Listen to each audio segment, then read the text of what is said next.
সরাসরি চলে যাব কংগ্রেসের প্রাক্তন সাংসদ অধীর চৌধুরী ভরতপুরে ইফতার পার্টিতে আজকে মুসলমানদের সঙ্গে সাক্ষাৎ করার পর কি বলছেন। তোমার মধ্যে যা কিছু অহংকার আছে, হিংসা আছে, ঈর্ষা আছে, বিদ্বেষ আছে, সবকিছুকে তুমি পুড়িয়ে দাও। সব থেকে বড় ভালো করে মনোযোগ দিয়ে শুনবেন। এই রমজান শেখায় সবাইকে এক হয়ে চলবার প্রেরণা। এই রমজান শেখায় সকলের জন্য। হ্যাঁ দর্শক বন্ধুগণ, এতক্ষণ আপনারা অধীর রঞ্জন চৌধুরীর বক্তব্য বা প্রতিক্রিয়াটি শুনতে পেলেন।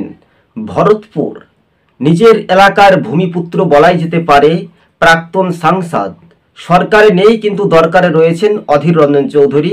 বাস্তবে এই কথাটির উত্তর সঠিক পর্যালোচনাতে দেখা যাচ্ছে দলমত নির্বিশেষে।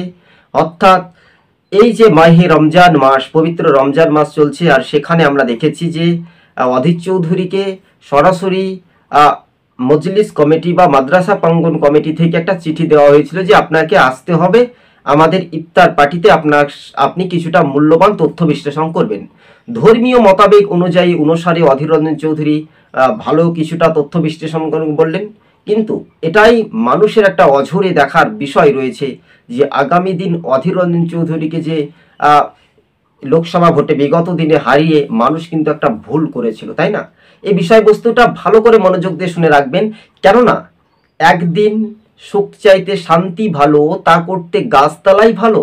তবে গাছতলার ঠাইয়ের ওপর নিজের আত্মরক্ষায় মানুষ কিন্তু সেটাই ভুলে গেল। সরাসরি ধর্মীয় জলসায় বিভিন্ন প্রোগ্রামে অধীর রঞ্জন চৌধুরীকে দেখতে পাই যখন তিনি সাংসদ ছিলেন, যখন তিনি দিল্লিতে ছিলেন, দিল্লির বাহিরে আশেপাশে, তখনই ভিডিও বার্তার মাধ্যমে যতটুকু মানুষকে সহযোগিতা করেছিলেন, পেরেছিলেন, দিয়েছিলেন। কিন্তু হঠাৎ করে মানুষের মধ্যে একটা আবেগ ভরা মন আবারও কিন্তু অধীর রঞ্জন চৌধুরীর কাছে প্রিয়তা চলে এলো। দর্শক বন্ধুগণ, সবুজবঙ্গ নিউজ চ্যানেলটি ভালো লাগলে সাবস্ক্রাইব করে সঙ্গে থাকবেন।